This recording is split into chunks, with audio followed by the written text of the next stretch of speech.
brief introduction, Dr. Jayanthi Manohar has been awarded a PhD for her thesis, Rig-Vedic Symbolism, and she is well known for her lectures and writings about the insights of great sages who have visualized the correlation between divine forces and life on earth.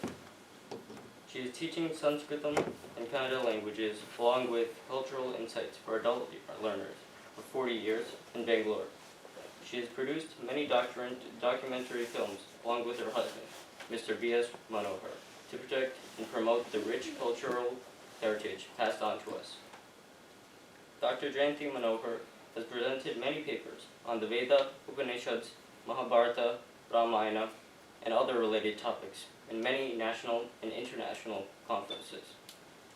She has been a panelist on many TV programs, and her lecture is on air on every morning in a leading Kannada TV channel where she brings into relevance of ancient wisdom to improve the quality of life in common households. This morning, she systematically enlightened the Vinayaka group on the Vedas and their relevance to the younger generations. Again, the topic for today is cosmic prayers for peaceful coexistence. Thank you. Thank you. Mayur Anant Krishna.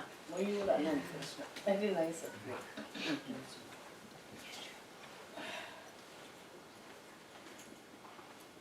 Just now, we were fortunate to hear Aditya Hridaya. Anybody telling me when this was given to Rama by Agastya? All of them know the story. Yes, you all know? Just one of you? One or two sentences, yeah? So Rama was getting tired during the war, so Sage Agastya came down and said I think he said this Aditya Hridaya, and then afterwards, after Rama said it 3 times, like he was told to, he gained back strength and was able to defeat Ravana. Okay, fine. That's very fine. So what have we done when we recited all these shlokas of Aditya Hridaya? We have invoked the deity Aditya. Okay. At that time, it was required to Rama, and this time we all require. So let us go ahead with this. It was a very good start. Yeah, let's.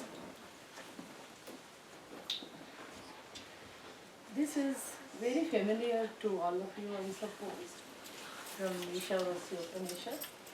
Ishavasyamidam sarvam yaktincha jagatyam jagat tena tyaktena bhujita ma gurudah kasya siddhanam. The Godhead, Paramatma, is everywhere, and all that is created belongs to Him. One should take only what is required. Never be greedy of others' wealth. This is the basic tenet of Hinduism. Do you agree? All of you? Very good. I just want to start with our concept of creation. There are 3, 4, 5 different ways of telling, but I would like to tell you about one way of viewing it. We all know all our philosophical thoughts agree about one thing, that is ekam sat vipra bahuda vadanti. There is only one Godhead, and the learned people call Him in different ways. Call Him, call her. We don't have any differentiation between feminine and masculine deities, and sometimes we call him in neuter gender as Brahmavastu. So we don't attach any of those like the other religions. And first of all, I would like to clear the point that religion is a very bad translation of dharma. Ours is Hindu dharma, way of life, and religion is restricted with few parampara, tradition and practices. And here, I say that this is the basic tenet because everything starts with how the creation took place. I don't want to name a particular religion, but still, what does Christianity say about creation? They say there was a God and he created man first and then woman from the rib, okay, and then all other things on this earth, including planets and animals, were created for the use of this man. The moment we say that, man thinks that he owns it and he can do anything with nature around and wealth around, natural wealth around and animals around and even his own kith and kin and friends and whatever may be. But wherein our concept says everything belongs to Ishvara. There is nothing in this world which belongs to us except one thing. I'll tell that at the end. And what can we do? What can we give to God? We pray God, we invoke God, and what do we give? Everything His own creation. But for the thoughts of our mind, the thought which we entertain in our mind belongs to the Jivatma. In this work, as Jayanthi, whatever I entertain, the thoughts in my mind, whether positive or negative, belong to me, and I offer the good thoughts to the God, Godhead, Paramatma. That is Kratavaha. Kratavaha are the thoughts. That is what when we say, Ano Bhadraha Kratavo Yantu Vishwataha. Why do we say that? We say that all the thoughts, noble thoughts, come to us from all around the world. Because we give the utmost importance to the mind and its power, its strength. And we also say, Adabdaso Aparitasa Uddhidaha. And how those thoughts we like to be. And those thoughts we wish not to create any differences amongst us. This is very clearly said, Aparitaso Udbidaha. Adabdaso Aparitaso. Because we don't even want to entertain the thoughts which would differentiate and which would create problems within us, that is in society on the whole. And we have always, our Vedic thought was always for everybody, anybody and everybody. There is no restriction of any kind. We have to use the word religion.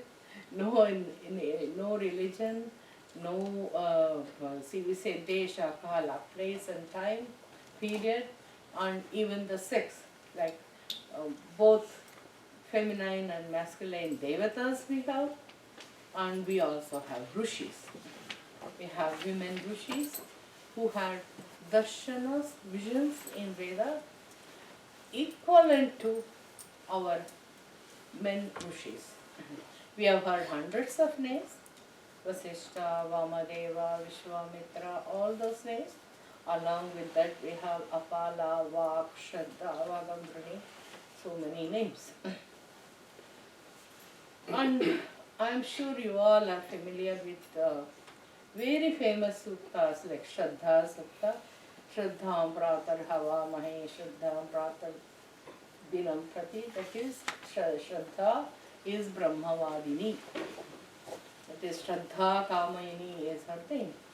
And Vak Sutta, again it is Brahmavadini. And Vagambrani Sutta is marvelous. The way in which she things of the whole universe within herself and around herself. So here, absolutely there was no discrimination either by the birth of a person or by upbringing and whatever it is.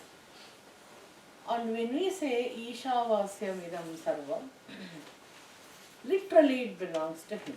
And it also goes to one concept of our creation. And what do we say? Paramatma, that is only one Godhead, was there alone. When? So many years back. And he or she or it thought, let me be many. Bahusyama. It's just that. Thought. Thought is sankalpa. What is sankalpa? Samyak kalpayate iti sankalpa. That is when we place our intention properly, and that becomes intention and sankalpa, which would materialize with the power of divine power. And it materialized, and the whole creation became like a magic in a splash. It did not take so many days. It happened suddenly. And what happened after that? What did Godhead do? And it is further said, and so antar pravishate. What did he do? He entered, permitted into the creation. That is, he entered his own creation. That is why we say Atyatishta Dashangulam. And he is above all the creation. See, Dashangulam, Dasha is just symbolic. It does mean that he is above all. He is above all the creation. And he still stands more than all the universe. It's not only our galaxy. It talks about many galaxies. And we do have reference of all these in Veda itself. Not in the same names as we are familiar with these days, but the way in which they were familiar at that time. And that is called symbolic language. What is symbolism? Let me tell to start with so that we can go on connecting to each other. The prayer in Veda mantras, I have come across the request with the gods, like different gods and Godhead, to give, to increase the intellect, the power of intellect. See, they did not ask for wealth. They did not ask for give that, give this. See, like we go on asking, there is no limit for our wants. But that was not the position at that time. And they also said, Prarthana vai sankalpa. The prayer itself is sankalpa. When we make a prayer, and that sankalpa or intention should be so strong that it should materialize itself with the divine power. We pray gods to help us, support us, and give us proper direction. So now we'll go ahead a little bit. And who are these Vedic gods? We know gods, okay? So many names. Children may also tell. We have Vishnu, we have Shiva, we have Brahma, Ganesha, okay? All these names we are familiar with. And we also have Trimurtis at the top, that is for creation, maintenance and destruction. But this is not so in Vedas. There we come across many names like Indra, Varuna, Agni. Indra is not our Puranic Indra, where he is associated with negative things. I don't want to go into details. And there Indra refers to Godhead. And all the names like Saraswati, Veena, Bharati, all these are the sattva, they take the sattva of Paramatma, that power, strength from one and only Paramatma, and they are around us, they are within us. These gods are cosmic powers, positive cosmic powers, who are there to help us. And this we get the very Bhagavad Gita gives us many tips to go into Vedas. See, like Bhagavad Gita was definitely a later composition than Vedas. Let me just give the date of Veda. Nobody can definitely say that this was the date. And we can't even say that to many of our Sanskrit poets. Many of our works, like even the mathematics and other things. But still we can gauge it, we can just get a picture because of the recent discoveries, mainly of Saraswati River, the path of Saraswati River. We all know that it is known now, even the picture can be seen. And the reference of Saraswati River is there in Rigveda, it is there in Ramayana, it is there in Mahabharata.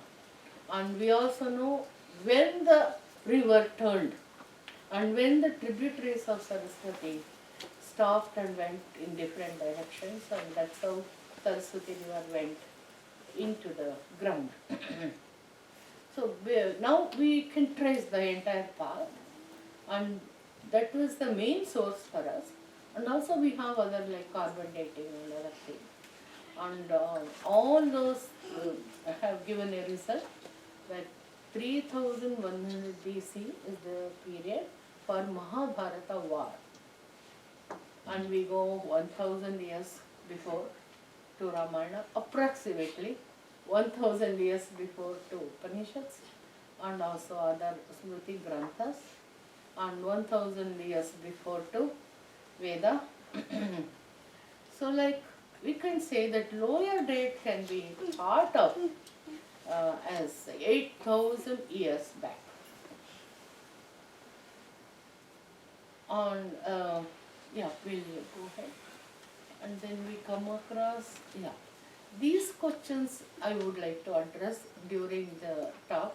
And how long we can do that? Till 6:30. 6:30 Okay. to 7 question answers. Okay, sure.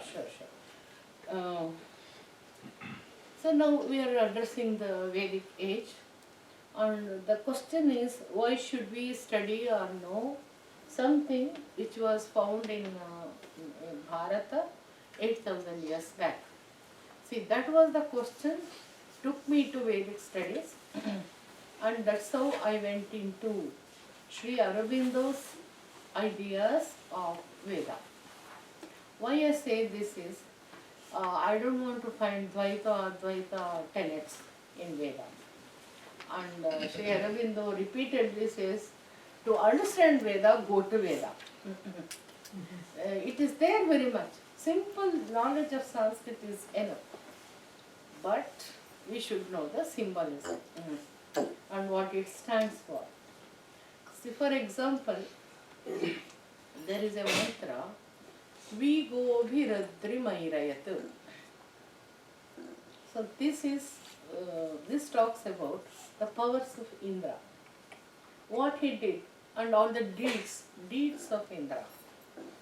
And this mantra says, Go Bihi, go cow. Okay? Go Bihi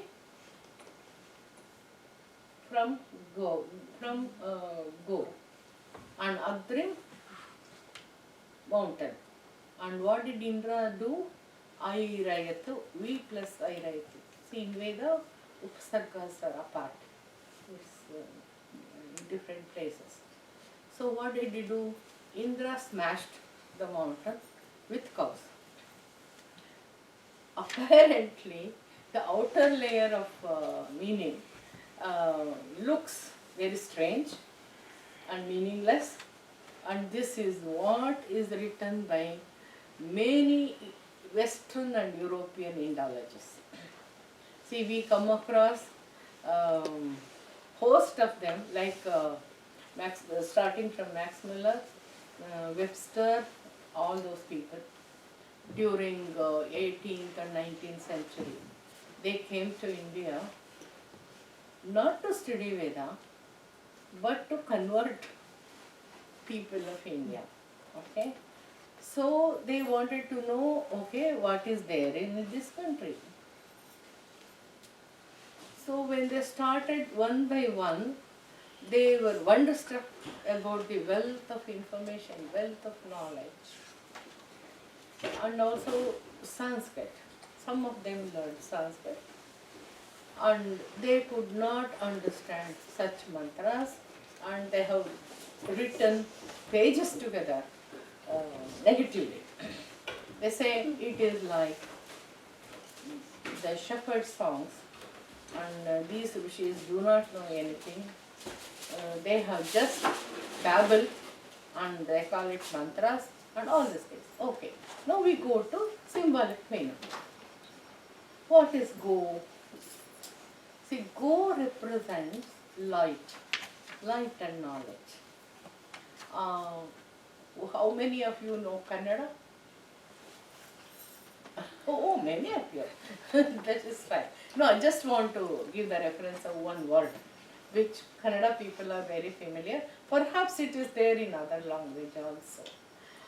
In our forefathers' times, okay, 2 generations before, our houses, in our houses, there was a window up, which used to be called as Gavakshi. Anybody is familiar with that name? Gavakshi, what is that? That is the light, the place for light. And also Goshti. We all are familiar with Goshti. There again that Ga, Go refers to light and knowledge. So here we say from the knowledge, and Adrim always refers to Agnana. So here what Indra did, he smashed Agnana from the knowledge, the Gnana. So it's a beautiful meaning, symbolically comes out. This is what Sri Aurobindo has done for majority of mantras. And he has brought out spiritual and psychological meanings of many mantras. I don't say all, but majority of mantras. As you all know, each mantra in Veda has got 3 parts in it. That is, one is Rishi, the Rishi who had the darshana of that mantra, and Chandas, the meter in which it is there, and the Devata, the god who is invoked through this mantra. So all these 3 are put together, give us the power or strength of that mantra. And where are these mantras? Can't we find this? We can, because they say these mantras are in Parame Vyomi. Parame Vyomi is the highest plane of the universe. Highest plane we can't look up, because universe is all around. Universe is within us. Like Vyasti, Samashti, Pindanda, Brahmanda, these are the words used in Vedantic tradition. So it talks about the highest plane in our own mind. It is psychological sphere. And if we give all the attention as the rishis gave in their tapas, intuitively also we can see these mantras, visualize these mantras. But I wonder who is doing in this world at this hour of our what shall I say, busy world. Or maybe there are some rishis in Himalayas whom we do not know, or who have no connection with people. So here when we talk about, we'll go to the next one, and who is called, next slide, there you go. This Rishi, who are these Rishis? And we say like, they are Krantadarshi Kavayaha. See, Kavi, we all know, a poet. In Sanskrit, Kavi means poet. Like Kalidasa was a poet. Even though when somebody is writing a poetry, we can say Kavi. But there, this Kavi appears first in Veda. It applies to a Rishi. And what sort of Kavi he was? He was a Krantadarshi Kavi. Krantadarshi means one who can see beyond our natural sensory organs. That is, he can hear beyond what we normally hear, he can see beyond what we normally see. That is the darshana. And whatever he found, whatever knowledge he found during his tapas are told in the mantras. We know that oral tradition is passed on and all that.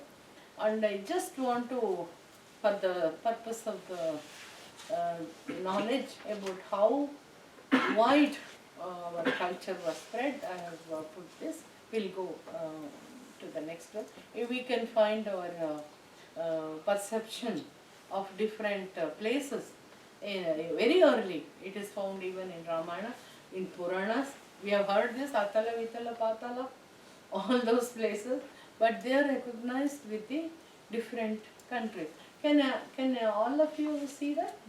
So there is no need of explanation. Yeah, next one. And this is found here, which has a reference in Valmiki Ramayana. It's called Trishula by Sugriva in Ramayana to his Vanara army who went in search of Sita. So that means it is through Sugriva, Valmiki is giving us wealth of information geographically also. I just wanted to show this to the youngsters. Yeah, next one. Next one. And it talks about Virochana and Bali and all. Next one, you go to 3, 4. And the ships in which they used to travel, they were experts in that. Next one. And they also traveled by air. As we know, Ravana had Pushpaka Vimana. There are about 32 types of Vimana, reference of Vimana in Ramayana, and many more in Mahabharata, and number of them in Puranas. And we have references of what dress they wore and what food they ate, and even wars were fought in the air, and to Vimanas, like from wealth of information, but we don't have the data or the information to build the aircraft.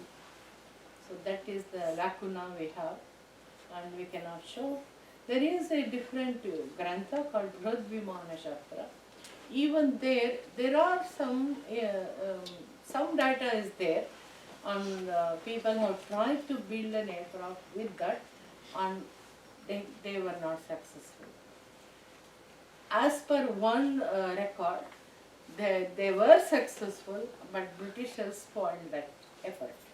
Anyway, it takes me somewhere else about what all that happened during Britishers' time. All that we have lost. So the next one. Here, and we also give, myself and my husband Manohar, we go to different countries, and we see how our culture has gone there and how we can see even now. This AV presentation we did for about 1.5 hours. About 4 countries which we have visited, which we have seen from our own eyes, that is Thailand, Cambodia, Indonesia and Japan. Okay, next. And Sanskrit, I have many things to prove that Sanskrit is the origin of all languages. We'll go next. Yeah. There are different aspects to it. Yeah, next we'll go. And we know how Veda was transformed from one person to another. Yeah, next one. And okay, just please bring it back. Yeah. Just for the information of youngsters, this was shown in the school also.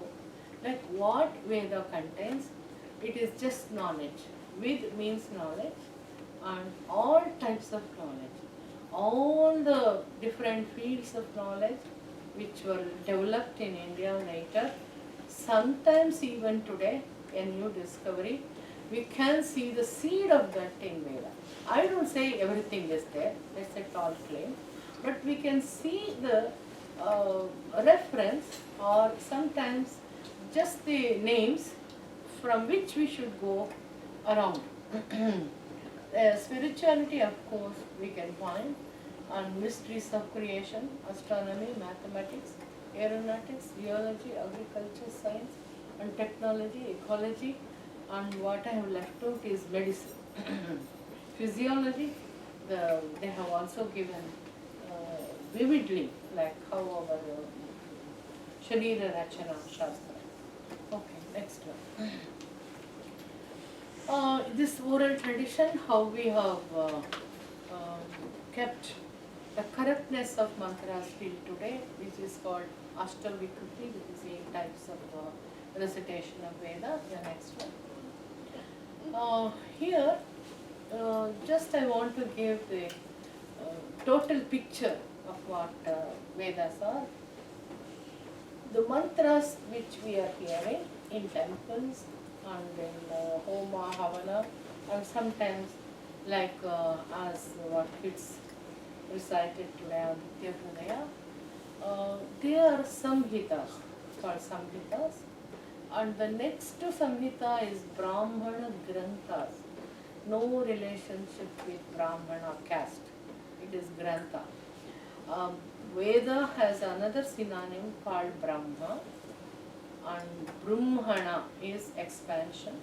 So Brahmana Grantha has tried to explain some of the Veda mantras, and it also gives, many Brahmanas also give the detailed description of how a yajna to be conducted and what mantra application.